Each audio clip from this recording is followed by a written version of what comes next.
Para acabar con el apartado de la noticia, lo único que me queda por explicar así brevemente respecto de la noticia es una cuestión que es muy candente, porque es una cuestión que hoy en día, en fin, nos afecta a casi todos, porque yo creo que en algún momento todos recibimos noticias que son falsas, lo que en castellano toda la vida se había llamado bulos, pero que ahora ya no llamamos bulos, sino que llamamos con el anglicismo fake news, noticias, en teoría, literalmente, o sea, noticias que no son verdaderas, noticias que son falsas, es lo que quiere decir fake news. Y las fake news se están convirtiendo en un fenómeno tan grande, que muchas veces damos por hechas cosas como verdad, creemos que son verdad cosas que no lo son. Es muy curioso porque justamente esta mañana he oído en las noticias que han condenado a un periodista americano a $1.000 millones, a pagar $1.000 millones a las familias de un tiroteo que hubo que mataron a un montón de niños en una escuela. Bueno, pues este señor se dedicó a decir que eso era mentira, que era falso y que eso era fake news y que además los padres que lloraban porque habían matado a sus hijos eran actores. Entonces, esos padres han demandado y la justicia les ha dado la razón y este señor les tiene que indemnizar con $1.000 millones, que no lo pagará porque se ha declarado insolvente, pero en cualquier caso eso es un ejemplo de lo que hoy en día se llama posverdad. La posverdad es una mentira que, aunque luego se demuestre que es mentira, como se ha difundido tantas veces, al final parece que es cierta, cuando no lo es. Aquí, además, tenéis un vídeo que es muy curioso porque demuestra que estas noticias falsas muchas veces se las cuelan incluso a medios de comunicación serios.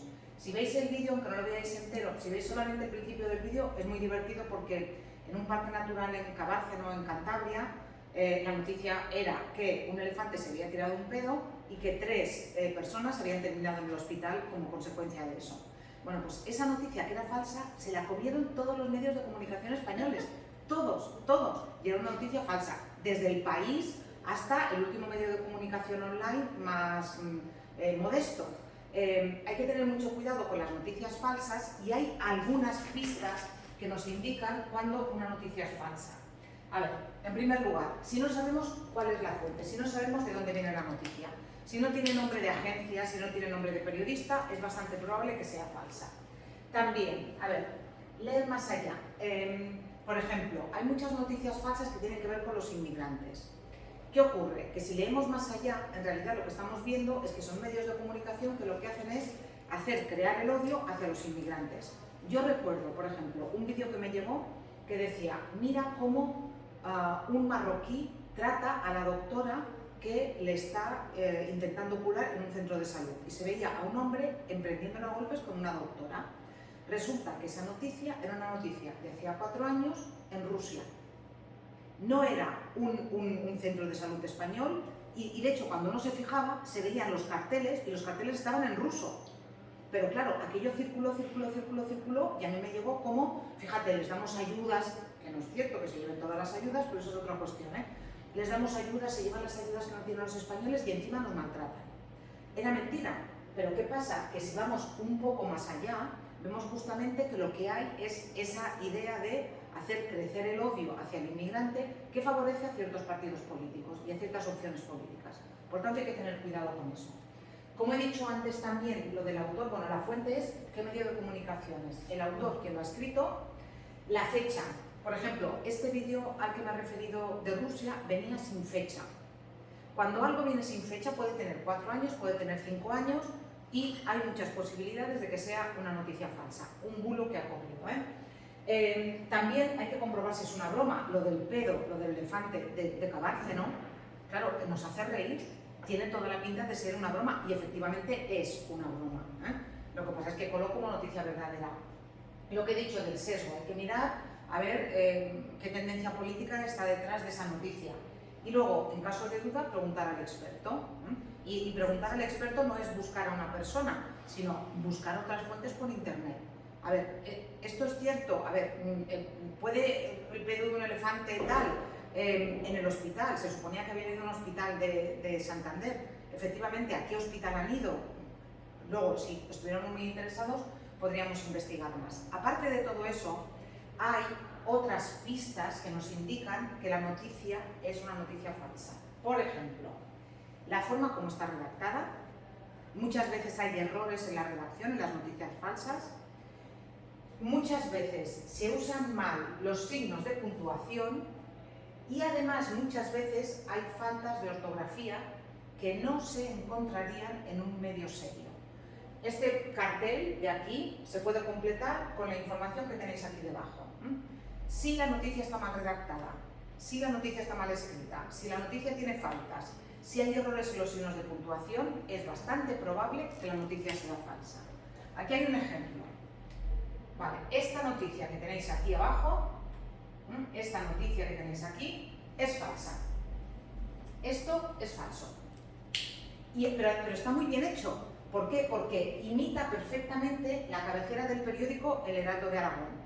Si buscáis por internet Heraldo de Aragón, vais a ver que tiene esta cabecera. Sospechas, el titular y los subtítulos tienen punto. Ahí se me despiertan todas las alarmas. Hay una falta de ortografía increíble, lleva tilde porque es un hiato. Una falta de ortografía. Falta de ortografía, signos de puntuación y después, atención a el titular. Increíbles declaraciones de Sánchez acerca de la pandemia. En un titular de una noticia no utilizaríamos léxico valorativo como increíble. En todo caso pondrían declaraciones de Sánchez acerca de la pandemia, 2 puntos, y luego lo que él dijera literalmente. Pero no increíble, eso indica ya un sesgo, eso indica ya un punto de vista, indica una valoración por parte del que escribe, y eso no ocurriría en un titular serio. Por tanto, todo esto nos dice que esta noticia es una noticia falsa, que se hace pasar por verdadera pero que es falsa. Luego además es increíble, eso sí que es increíble, porque luego dice, como si fuera literal del presidente del gobierno, pero que no va entre comillas. Si es literal tendría que ir entre comillas. Y dice, he sido extorsionado por parte de Europa y las farmacéuticas. O sea, ¿alguien se imagina al presidente del gobierno reconociendo que ha cometido un delito? He sido extorsionado. Extorsionado es que te han hecho chantaje. Y además, repito, si el presidente del gobierno hubiera dicho eso, iría entrecomillado. No va entrecomillado. El presidente no va a reconocer un delito, no va a utilizar la palabra extorsionado.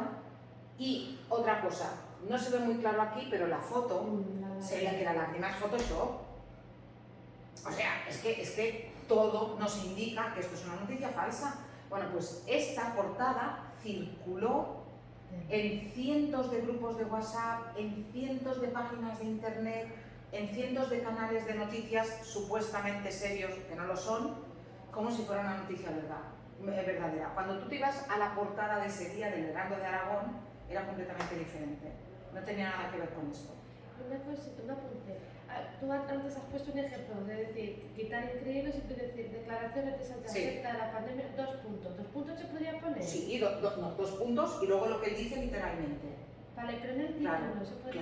Claro, lo que tú no puedes hacer es cerrar con un punto.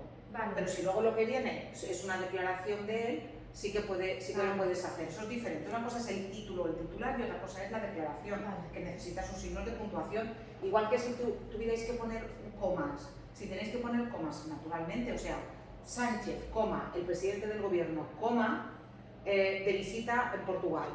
Vale. Pondrías la coma, pero no pondrías el punto después de Portugal. ¿Vale? Vale. Entonces, todo esto nos indica que estamos delante de una noticia falsa, pero la gente se las come, porque nos falta el sentido crítico de pensar, a ver, ¿de verdad el presidente del gobierno va a reconocer que le han hecho chantaje?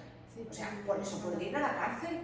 ¿De verdad el presidente del gobierno se va a poner a llorar con esa lágrima ahí que se ve de Photoshop? ¿De verdad? Increíbles declaraciones. Bueno, aquí dice, nos obligaron a inocular a los niños sabiendo que la vacuna no está aprobada ni en ratas. Eso es lo que dice el otro subtítulo, que no está aprobada ni en ratas. O sea, ¿cómo va a decir eso? Bueno, pues cantidad de gente se lo comió. Esto es un ejemplo clarísimo de una noticia falsa. Hay que tener espíritu crítico, claro, solamente. Yo seguramente me lo comí y también sí lo vi, pero ahora sabiendo, la gente tampoco no sabe Sí. Por eso, ahora con la nueva ley educativa, con esta ley, la ley de la LOMLOE, que tiene muchas cosas, ahora está mal que lo grabe, pero bueno, que tiene muchas cosas que no me gustan, tiene una cosa que me gusta y es que tanto en catalán como en castellano da mucha importancia a las fake news, a las noticias falsas, a los bulos, a todo eso, para enseñar ya a los niños desde pequeños a elegir qué es bueno y qué no es bueno de lo que encuentran en Internet. O sea, contra Internet no podemos luchar. Y contra los millones, cientos de miles de millones de informaciones que los niños van a recibir a lo largo de su vida a través de Internet no podemos luchar. Pero lo que sí que podemos hacer es enseñarles a distinguir lo que es bueno de lo que no es bueno. Y en el caso de las noticias falsas, hay pistas. O sea, hay alguna que la cuelan, hay alguna que de verdad la cuelan. Pero a ver, si yo hubiera sido periodista y me hubieran dado lo del elefante y lo del pedo, yo habría llamado al hospital para preguntar si efectivamente había 3 personas ahí ingresadas por un pedo de un elefante, porque suena a broma. Las noticias falsas que son bromas no son tan dolorosas, pero las noticias como esa de ahí arriba son muy dolorosas, sobre todo si tienes algún afectado por la pandemia. Bueno, en realidad todos somos afectados por la pandemia, entonces hay que tener cuidado con esto, ¿vale? Venga, nos queda, aparte de la noticia, nos queda otro género informativo. ¿Cuál es el otro género informativo que nos queda? Nos queda el reportaje. En el reportaje lo que nos encontramos son las mismas características de la noticia. Es un texto escrito en tercera persona, es un texto en el que no hay lenguaje valorativo, es un texto en el que nos encontramos con un titular que luego desarrolla la noticia, bueno, mejor dicho, la información, es un texto claramente informativo. Nos encontramos con las mismas características de la noticia, pero el reportaje es mucho más extenso. Mientras que la noticia es un hecho de actualidad breve, el reportaje ocuparía más. Vamos a partir, por ejemplo, de la noticia de la alumna premiada del CEPA. Si resulta que en lugar de ser 200 palabras, aquello tiene 3000 palabras, porque el periodista ha investigado cuántos alumnos y alumnas hay en los diferentes CEPAs, cuál ha sido el CEPA más premiado o los alumnos que vienen del CEPA más premiado de los últimos años. Si además se habla de los diferentes tipos de estudio que hay en los CEPAs, si además hay un mapa interactivo de Mallorca, si fuera un medio de comunicación online, un mapa interactivo donde se puede pinchar y ver los diferentes CEPAs que hay, nos encontraríamos ya con un reportaje. Sería la noticia, pero mucho más ampliada. Esa parte de la noticia final, que es la pirámide invertida, la puntita, si se alarga mucho, ahí lo que tendríamos sería un reportaje. ¿De acuerdo? El día del examen no os voy a poner reportajes porque un reportaje, en fin, es muy largo, muchas veces de páginas, implicaría, y muchas veces hay reportajes de investigación de los periódicos que son tan importantes que los tienen que publicar por partes, o sea, en diferentes días. Ganó el Oscar de cine hace un par de años una película que hablaba de cómo los periodistas de Boston, en Estados Unidos, habían descubierto cómo la Iglesia Católica abusaba de niños, pero bueno, algunos miembros de la Iglesia Católica abusaban de niños, pero como la Iglesia lo sabía, y lo que hacía es que iba cambiando estos curas de lugar. No los retiraba de la circulación, sino que los cambiaba de lugar, donde volvían a abusar de otros niños. Entonces hicieron una investigación muy larga, investigación de meses, y luego la publicaron en el periódico durante semanas. Esos eran reportajes muy largos, porque en el periódico también tenían que poner otro tipo de informaciones, y también porque así la gente compraba periódicos más días para ver cómo se desarrollaba aquella información. ¿Vale? Bueno, después, aparte de todo eso, los medios de comunicación tienen géneros de opinión. Géneros de opinión. ¿Qué son los géneros de opinión? Los géneros de opinión son aquellos que demuestran un punto de vista, aquellos géneros en los que se ve claramente una valoración sobre un asunto de actualidad. Dentro de los géneros de opinión, o en los géneros de opinión, predomina la subjetividad. Ahí sí que nos podemos encontrar claramente el punto de vista del periodista. Por ejemplo, las entrevistas. A ver, en teoría, una entrevista puede ser objetiva. En teoría, una entrevista, y de hecho, si miráis por internet, hay algunos manuales o algunas, en fin, páginas que os podéis encontrar que consideran que la entrevista es un género informativo, no un género de opinión. pero no es así. Por ejemplo, si os entretenéis en ver este vídeo que es de la resistencia, o sea, se ve claramente que la persona que entrevista a este chico mallorquín lo quiere. O sea, se ve que no es una entrevista objetiva de vamos a ver los claroscuros de este personaje. No. O sea, se ve claramente que lo adora. Entonces, es una entrevista en la que ya simplemente por la forma que el entrevistado es recibido por parte del entrevistador, hay un sesgo. Ahí voy a poner otro ejemplo. Es un programa que a mí no me gusta, que no lo veo nunca, pero que tiene mucho éxito, que es El Hormiguero. Se ve claramente cuando Pablo Motos ama al entrevistado o a la entrevistada o no. Por ejemplo, políticamente. Cuando llevó a algunos políticos o cuando ha llevado a algunos políticos de tendencias de derechas, bueno, les pone la alfombra roja, los trata súper bien, les hace una pregunta súper fácil para que aquellos se sientan muy a gustito, pero cuando los entrevistados son de otra tendencia política, los ha machacado y ya no vuelven, con lo cual aquello se retroalimenta, porque al final los políticos de izquierdas no van porque los tratan mal y se acaba convirtiendo en un programa claramente para políticos de derechas o para gente de derechas, o bueno, lo ve mucha gente, pero me refiero como entrevistado. Y va como con la chica. Efectivamente, por ejemplo, lo que hace con Tamara Falcón, ¿no? Que es una que acaba de decir que está muy bien que las niñas de 12 y 13 años tengan hijos, que son muy felices y que son madres muy felices, que es ultra conservadora. Cuando está en el programa, él no la puede tratar mejor. Entonces, la está entrevistando, pero la está entrevistando con sesgo. En teoría es posible que las entrevistas sean objetivas, pero al final, incluso las que parecen objetivas, por ejemplo, esta. A ver, hace que es un seudónimo de una persona que en principio, en fin, bueno, lo dice, quise ser narco, me salvaron mis padres y el rap. Ese es el titular de la entrevista. Es literal, es lo que le ha dicho. Y luego, ingresó en prisión por no presentarse a un juicio por robo con intimidación. Al salir, se hizo rapero flamenco. Hoy es profesor de instituto. A ver, está claro que la persona que ha entrevistado a este chico lo quiere. Solamente por el titular. Pone cosas buenas. Pone cosas buenas. Me salvaron mis padres, hoy es profesor de instituto. Claro, imagínate que el titular fuera el delincuente saca nuevo disco. O el delincuente da clase en un instituto. Es muy diferente, muy diferente. La entrevista a lo mejor sería la misma, no lo sería, porque seguramente si fuera el delincuente, si encontráramos el delincuente en el titular, lo machacaría. Entonces, es verdad que las entrevistas en teoría son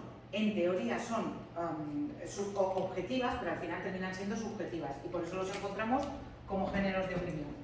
Esto es simplemente un ejemplo. Vale.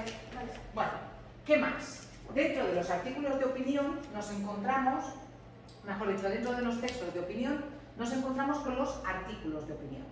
¿Qué diferencia hay entre un artículo de opinión y una noticia? Pues todas.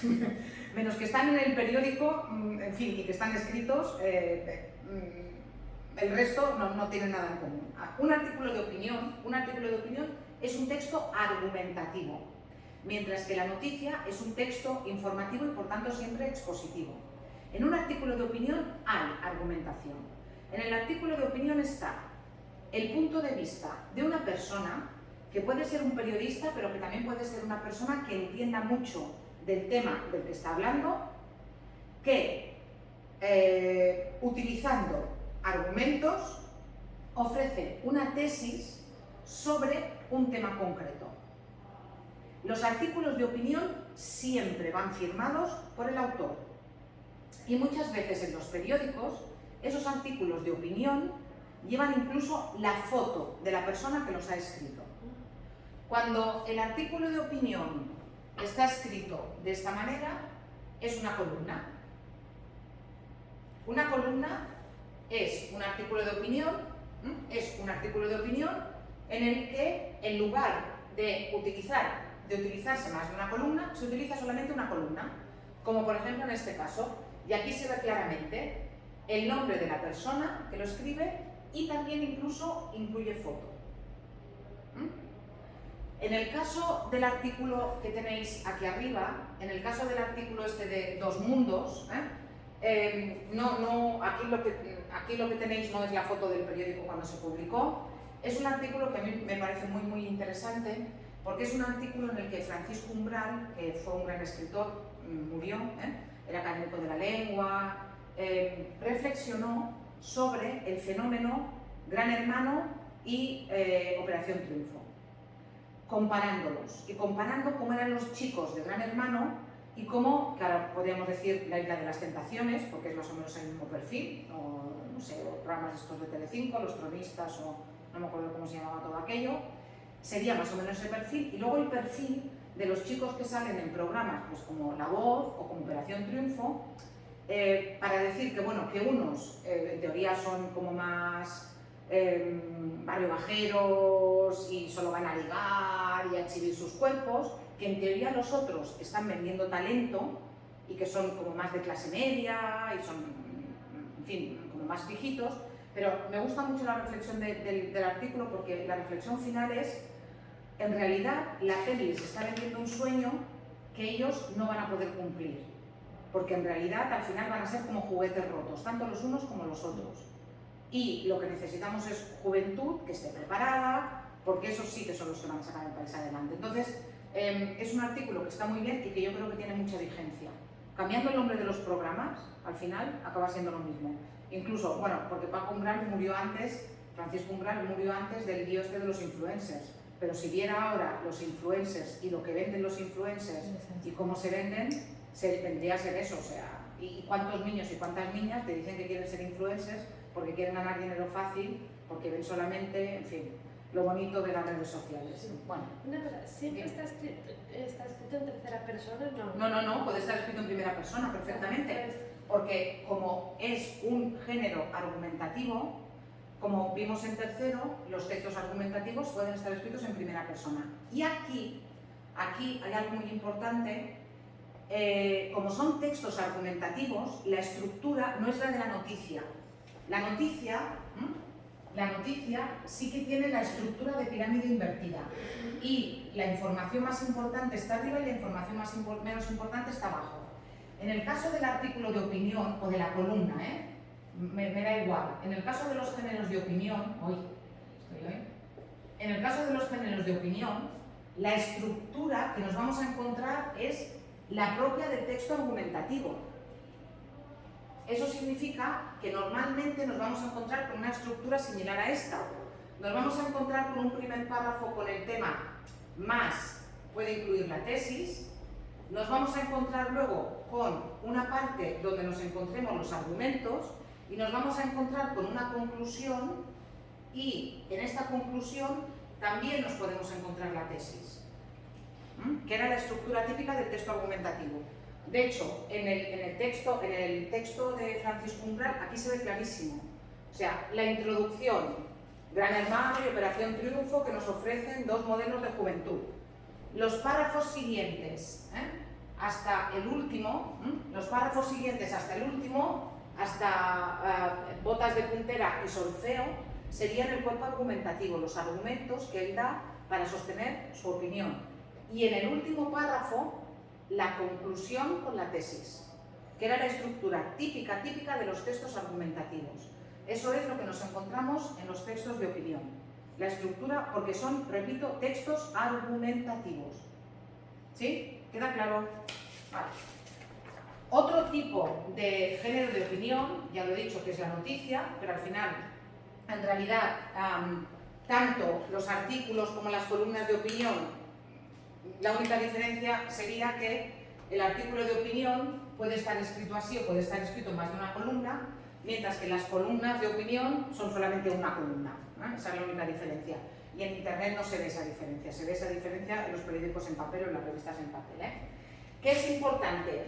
Tienen sus características lingüísticas que son las propias de los textos argumentativos. Utilizan a veces la primera persona, El vocabulario ya no es objetivo, sino subjetivo, connotativo. Aquí podemos encontrarnos metáforas, aquí podemos encontrarnos adjetivos valorativos, increíble, horroroso, terrible, maravilloso, inaudito, ahí sí nos lo podemos encontrar.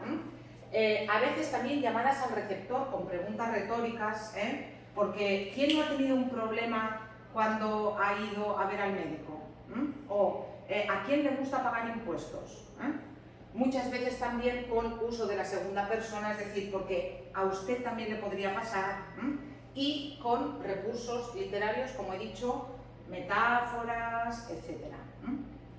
A veces esos artículos de opinión son tan buenos que se convierten en ensayos. Los vimos en tercero. Sí. La diferencia que había entre el artículo, la diferencia que había entre el texto argumentativo y el ensayo era que el ensayo tenía voluntad de estilo. En el ensayo el escritor quería escribir muy bien y ponía mucha parte de creatividad personal. Muchas veces hay artículos de opinión que son tan maravillosos que en realidad se convierten en ensayos. Entonces, nos encontramos con eso, con que hay artículos de opinión que trascienden el tiempo, porque son artículos de opinión que hablan de algo que puede, que no se refiere a algo político que haya pasado ahora. Es verdad que hay artículos de opinión, por ejemplo, ayer fue la fiesta del 12 de octubre y ayer abuchearon al presidente del gobierno. Hoy en día hoy en los diferentes medios de comunicación hay artículos de opinión que dicen que qué bien que hace la gente en abuchear al presidente del gobierno porque lo está haciendo muy mal, y artículos de opinión que dicen qué mal la gente abucheando al presidente del gobierno que lo hace bien. Porque eso, la opinión, es como, no lo tenía que decir, pero las opiniones son como el culo, que todo el mundo tiene uno, pues lo mismo, Entonces, los periodistas también, y eso lo dejan claro después cuando escriben, Pero hay artículos de opinión que son tan buenos que perviven en el tiempo. Yo recuerdo uno de Antonio Gala, que es un escritor que está muy mayor, hace ya tiempo que no escribe, que publicó un artículo de opinión sobre la gente que abandona los perros abandonados, que de verdad, o sea, que le te hacía llorar, y es un artículo de opinión que sirve para cualquier momento. Y está tan bien escrito que en realidad es más un ensayo que un artículo de opinión puro y duro. Pero, ¿por qué era de opinión? Porque aparecía en un medio de comunicación, opinión, era el punto de vista de Antonio Gala, salía su foto, salía su nombre, eso es lo que nos indica, y era un texto argumentativo, eso nos indica que es un artículo de opinión. Dentro de los periódicos hay otro artículo de opinión muy importante, que ese no va firmado y que es el editorial. El editorial, ¿vale? Hay que tener cuidado. La editorial no es lo mismo que el editorial. La editorial es la empresa que publica libros, por ejemplo, Anaya, Planeta, Random. Eso sería la editorial. Perdona. La editorial. ¿El editorial qué sería? El editorial sería un artículo de opinión que aparece en los periódicos, naturalmente en las páginas de opinión, y que va sin firmar. ¿Por qué va sin firmar? Porque se supone que es la opinión del periódico. Se supone que lo ha escrito el director del periódico, pero no, en realidad lo escriben los redactores a los que les toca. Si es de política, al jefe de política; si es de deportes, al jefe de deportes; si es de economía, al jefe de economía. Pero es la opinión del periódico, la línea del periódico, el pensamiento del periódico sobre algún tema determinado. Aquí, por ejemplo, este que aparece aquí es un editorial del País sobre los llamados ninis. Ni estudian ni trabajan. El mercado laboral en España sigue sin encontrar las vías para asegurar el futuro de la juventud más vulnerable. Es claramente un texto argumentativo. Y de hecho la tesis ya está aquí. La tesis ya está aquí. O sea, el mercado laboral español está tan mal pensado, o es un mercado tan frágil o tan imperfecto, que no hay forma de dar solución a la juventud que lo tiene peor. Es un texto argumentativo que desarrolla esta idea. ¿Qué diferencia hay respecto al texto de Francisco Umbral? Que el texto de Francisco Umbral iba firmado por él. Era un artículo de opinión. Esto es un editorial porque es la opinión del periódico. y si en el editorial del periódico aparece alguna información que es falsa, o si en el editorial del periódico hay algo que sea susceptible de ser delito, a quien irían a buscar es al director del periódico. El Última Hora tiene editorial, El País tiene 2 editoriales cada día, uno de política nacional y uno internacional, o uno nacional y uno internacional, pero por ejemplo el Diario de Mallorca no publica editoriales cada día, pero sí cuando hay algún hecho importante, cuando hay algunas elecciones o cuando ha pasado algo muy, la guerra, cuando estalló la guerra en Ucrania, sí que el Diario de Mallorca publica un editorial. ¿Sí? ¿Vale? ¿Cómo diferenciaríais si el día del examen os pongo un editorial y un artículo de opinión y os dijera cuál es cuál? ¿Cómo lo diferenciaríais? El editorial va sin firmar y el artículo de opinión va firmado. Esa es la diferencia. Bueno, me quedan todavía algunos textos de opinión que se incluyen en los periódicos y que son básicamente aquellos que tienen que ver con la opinión de los lectores. Si yo leo una noticia en el periódico y yo quiero expresar mi opinión sobre esa noticia, si el medio es online, lo que puedo hacer es escribir un comentario. Sobre todo si soy suscriptor, porque hay muchos medios de comunicación en los que si no eres suscriptor no te dejan publicar. Pero yo leo en el periódico, imagina, yo qué sé, en el diario.es, que es un periódico solamente online, una noticia sobre lo necesaria que es la educación en adultos. Una noticia, un artículo de opinión sobre lo necesaria que es la educación en adultos. Yo puedo escribir después un comentario dándole la razón al periodista y contándole incluso mi experiencia personal. Entonces estoy añadiendo un comentario. Pero resulta que yo veo una noticia en el periódico escrito y yo quiero que también en el periódico escrito se publique mi opinión sobre esa noticia. Lo que yo hago es que escribo una carta que se llama carta al director, que en realidad no la escribo para que la lea el director del periódico, la escribo para que el director del periódico la publique en el periódico. Hay algunos periódicos, de hecho, que ya no le llaman carta al director, sino que le llaman cartas de los lectores. Por tanto, serían esas opiniones de los lectores que pueden ser de lo más variado, sobre cualquier tema, desde lo mal que está la sanidad pública, hasta lo bien que funciona la educación, hasta algún problema que alguien ha tenido en un sitio concreto, hasta lo que sea. O sea, aquí nos podemos encontrar con cualquier tipo de opinión, porque es la opinión de la persona que lee el periódico. A veces esa opinión tiene que ver con una noticia del periódico, o a veces no, a veces es una reflexión general de algún lector que tiene una preocupación y que ve que el periódico no trata esos temas. ¿Qué características tienen esas cartas de los lectores o esas cartas al director? Que serían lo mismo, Tienen que ser breves, suelen tratar temas de actualidad, aunque ya he dicho que no siempre. Es preferible que aludan a algo que se haya publicado en el periódico para seguir el hilo. Se debe emplear un tono cortés y mesurado, aunque tú estés muy indignado no puedes insultar, porque entonces no te la van a publicar. La estructura tiene que ser clara, son textos argumentativos, pero muy sencillos, con un estilo correcto también. Y atención, el autor debe incluir su nombre y apellidos, dirección y DNI, porque no se puede ofrecer opinión como si fuera información. Por tanto, si hubiera algo en la carta que no fuera verdad, tendríamos que saber a quién reclamar. Aquí, por ejemplo, he puesto un enlace a la sección de cartas de los lectores del periódico de Cataluña. Vamos a ver, por ejemplo, de qué son las cartas que hoy aparecen en el periódico de Cataluña. Muy curioso, Hay una carta que habla del partido del Barça de ayer, otra carta que habla de la necesidad de practicar el deporte, otra carta que habla de que hay que penalizar a los diputados que mientan. ¿Sí? Sí, entonces, madre mía. Otra carta, fijaos, por ejemplo, que habla de First Dates, del programa de televisión. Le debemos mucho. Yo tengo curiosidad sobre qué dice esta carta, de verdad. Le debemos mucho a First Dates. A ver qué dice. ¿Qué dice? Le debemos mucho. Me confieso, tabús, porque normaliza, porque es la diversidad, porque hay... este quiere participar, quizá me anime. Pero veis que es en primera persona, quizá me anime, es un texto argumentativo y argumenta por qué le tenemos mucho a First Dates. Entonces, las cartas son de diferentes tipos. Es verdad que puede haber cartas, yo qué sé, un homenaje a mi madre blanca, cambios que hace el Ayuntamiento de Llobregat, Barcelona está sucia, cal formació en primers auxilis, perquè el periòdico també publica en català, cal formació en primers auxilis per a tothom.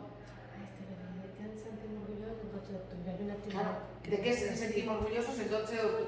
Hay cantidad de temas que se tratan en las cartas. Y aquí, por ejemplo, yo puse una carta que también justamente es del periódico sobre un tema, que es un tema candente también, hoy me sale la palabra candente, que es un tema que está en la calle, diría, y que a mí me indigna particularmente, que es cómo nos tratan los bancos. Y cómo tratan los bancos sobre todo a la gente mayor. O sea, eso de que no puedas ir a sacar dinero de la ventanilla, eso de que tengas que hacer cita previa, eso de que lo tengas que hacer todo online, los hay que están más o menos preparados, pero hay mucha gente que no está preparada. Y están eliminando oficinas bancarias, en pueblos pequeños ya no hay bancos, hay gente de pueblos pequeños que tiene que trasladarse a otro porque no hay ninguna entidad bancaria. Entonces, es una carta que es muy interesante, que da su opinión, da la opinión de este señor, por fin, da su opinión porque dice, parece que por fin la presión va a hacer que las entidades bancarias hagan algo. Bueno, pues al final no han hecho nada, mucha presión, pero al final no han hecho nada. Y es una carta que trata justamente este tema. Por tanto, las cartas al director pueden tratar cualquier tipo de temas. Y aquí viene la actividad que tenéis que hacer, la actividad evaluable 2. ¿Cuál es la actividad evaluable 2? A ver, la explico, Vaya, aquí está la de refuerzo. Sí, aquí está la de refuerzo también. ¿Cuál es la actividad evaluable 2? Vale. La actividad evaluable 2, no sé por qué no se ve entera, pero bueno, la actividad evaluable 2, no se va a ver entera, pero bueno, en los apuntes la podéis ver. Sí. ¿De qué trata? Trata de lo siguiente, parte de una noticia real. La noticia real es esta, es que en unas oposiciones a policía, no sé si era policía o bombero, porque un año he puesto, estas son las de policía, un año he puesto las de bombero y otro año he puesto las de policía. Resulta que como, ahora no recuerdo el dato lo da la noticia, como el 80% de los que se presentaron en las oposiciones suspendieron por la prueba de ortografía. Había una prueba de ortografía y la suspendieron. Y parece ser, según se cuenta en la noticia, que es que la prueba era difícil. Entonces, claro, la gente estaba indignada. Tú te preparas unas oposiciones durante 1 año, 2 años, 3 años, las pruebas físicas, te estudias la Constitución, te estudias las leyes, te estudias el temario, y resulta que suspendes por la prueba ortográfica. Entonces, ¿qué es lo que tenéis que hacer? Tenéis que hacer 2 cosas. Tenéis que hacer 2 cosas. Lo primero, os tenéis que imaginar que vosotros sois una de las personas que se presentaron a las pruebas y que no las superaron por haber suspendido la ortografía. ¿De acuerdo? O sea, estabais preparando las oposiciones a policía y resulta que os fue todo muy bien, menos la prueba de ortografía, y después de haber invertido tantos esfuerzos, tanto dinero, tanto tiempo libre, resulta que os han suspendido por no saber escribir algunas palabras concretas. Entonces, vais a escribir una carta al director del periódico que se llama El Periódico de las Noticias, es un periódico que he inventado, le escribís una carta mostrando vuestra indignación por lo que os ha pasado. ¿Sí? Eso es lo primero que tenéis que hacer. Lo segundo, os tenéis que poner en el otro lado. Ahora sois un lector que ha leído la carta al director que ha publicado ese aspirante a policía y os parece que el aspirante a policía no tiene la razón porque la ortografía es necesaria o por lo que sea. Tenéis que dar argumentos. Entonces, escribís la réplica, el comentario a la carta. ¿Sí? ¿Queda claro lo que tenéis que hacer entonces? 2 cosas, 2 actividades. De hecho, si lo abrís como actividad, vais a ver que os salen 2 cosas diferentes y que además yo voy a corregir con 2 rúbricas diferentes. Sigo con lo de las rúbricas porque yo creo que va muy bien para ayudaros. Aquí no se puede hacer envío por la mano. Sí, no se puede hacer envío por la mano porque aquí es solamente escribir. Vale, no la tengo abierta, luego la abro. pero bueno, aquí lo veis. Vista previa. Vale. Aquí está mejor explicado de lo que yo he dicho. Tienes que ver la noticia. Imagínate que tú eres una de las personas que se presenta a las oposiciones y no supera la prueba de ortografía. Debes escribir una carta de unas 200 palabras expresando tu indignación. Y aquí os doy el recordatorio de lo que tenéis que hacer, ¿vale? Y luego, por otra parte, ahora tú eres un lector que no está de acuerdo con la opinión expresada en la carta y escribes un comentario quitándole la razón al policía suspendido, ¿vale? La rúbrica no está aquí, pero la voy a añadir, para que veáis qué es lo que voy a valorar. ¿De acuerdo? Sí. ¿Queda claro entonces lo que tenéis que hacer? Sí. Además de eso, voy a terminar ya con lo del texto periodístico y además de eso ya podéis hacer también la actividad de refuerzo 1, actividad evaluable 2 y actividad de refuerzo 1, que son actividades sobre el texto periodístico. Vale, ¿qué me queda? ¿Qué me queda por ver? Me quedan por ver los géneros mixtos. Voy a ir otra vez al esquema inicial. Cuando hablábamos, ya con los géneros mixtos acabo, ya acabo el texto periodístico. Cuando hablábamos de lo que nos podemos encontrar en un medio de comunicación, nos llamamos géneros periodísticos, pero también nos lo podemos encontrar online o en un telediario, donde sea. En los géneros periodísticos nos podemos encontrar, los hemos visto, géneros informativos, aquellos que se limitan simplemente a explicarnos qué ha pasado, a decirnos qué ha pasado. Allí tendríamos la noticia y tendríamos el reportaje. Dentro de los géneros de opinión, en los que nos encontramos argumentación, porque nos encontramos el punto de vista del que escribe, nos encontraríamos con el artículo o la columna de opinión, que son lo mismo, que la única diferencia es el formato, están firmadas, aparece muchas veces la fotografía de la persona que las escribe, es o un periodista o una persona de reconocido prestigio o un experto en ese tema en concreto, siempre, y son textos argumentativos. Nos encontraríamos con el editorial, que sería el texto argumentativo que escribe el periódico y que no firma, y nos encontraríamos con la opinión de los lectores, que aparece en forma de carta al director, o de carta de los lectores, que es lo mismo, o en forma de un comentario que aparece a algo que se ha publicado en el periódico o en el medio de comunicación. Dentro de los mixtos, yo aquí he metido la entrevista, pero es que en realidad, como hemos visto antes, la entrevista puede estar tanto en opinión como en informativo. ¿Por qué he metido la entrevista aquí en mixto? Que ya, repito, puede ir en cualquiera de los dos sitios. Porque muchas veces hay entrevistas que tienen una parte que sí que es informativa. Por ejemplo, si yo voy a entrevistar a Ace, al rapero ese, a lo mejor antes yo pongo una parte en la que explico dónde nació, dónde vivió, cuántos hijos tiene, cuántos años tiene. Esa sería una parte informativa. Y luego vendría la otra parte, que sería la parte más argumentativa. En todo caso, dentro de ¿qué son los géneros mixtos? ¿Qué son los géneros mixtos? Lo tenéis explicado después de las cartas al director. ¿Qué son los géneros mixtos? Son esos géneros que mezclan la información con la opinión. Mezclan información y opinión. ¿Cuáles son? Aunque aquí ponga 4, no, en realidad son 2, más la entrevista que puede ir aquí, esto también lo corregiré. ¿Cuáles son? La crítica y la crónica. Voy a empezar por la crónica. Un partido de fútbol. Cuando el periodista escribe sobre el partido de fútbol, hay una parte que es subjetiva. ¿Quién ha jugado? ¿Cuántos cambios ha habido? ¿Quién ha sido el árbitro? ¿Cuántos goles se han marcado? ¿Cuántas tarjetas ha habido? Esa es una parte que es claramente informativa. Pero luego hay una parte que es de opinión. Si yo veo a la semana que viene que hay un Barça-Madrid, si yo soy del Madrid y escribo mi crónica del partido, yo voy a estar siempre del lado del Real Madrid. Si yo soy del Barça, voy a estar del lado del Barça. Y ya no digo si hay alguna jugada conflictiva, si hay algo que es penalti, algún gol en una posición dudosa. Allí, claramente, la prensa que es del Real Madrid ha sido un robo, no sé qué. La prensa que es del Barça ha sido un partido ganado justamente, si es que gana el Barça. Entonces, en la crónica nos encontramos con esas dos partes. Nos encontramos con una parte que es claramente objetiva, quién ha jugado, cuántos minutos, etcétera, pero luego nos encontramos con la el punto de vista del que escribe, que es un punto de vista subjetivo. Esa es la diferencia con respecto a la noticia. La noticia es el partido acabado 2-0. En la crónica hay subjetividad. Lo mismo ocurre con las críticas, por ejemplo, con una crítica de una película. Una crítica de una película que aparece en cualquier medio de comunicación.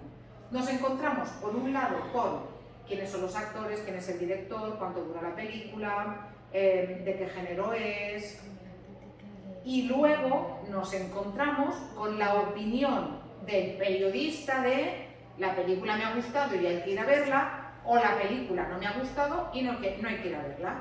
Y es una pérdida de tiempo. Sí, eso sería mixto. ¿De acuerdo?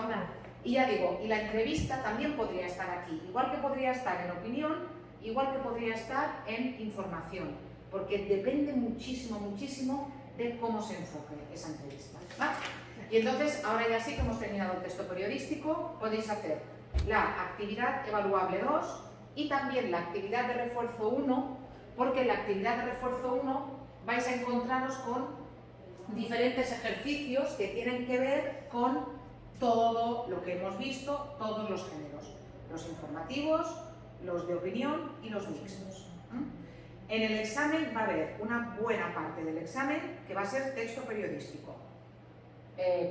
Os voy a hacer escribir una breve noticia, o os voy a dar un titular para que escribáis la entradilla, os voy a dar una noticia sin titular para que escribáis el titular, os voy a dar una noticia para que analicéis las partes, os voy a dar una noticia para que a partir de esa noticia escribáis una carta al director, pero va a haber una buena parte del examen va a ser texto periodístico. O sea que preparaoslo bien.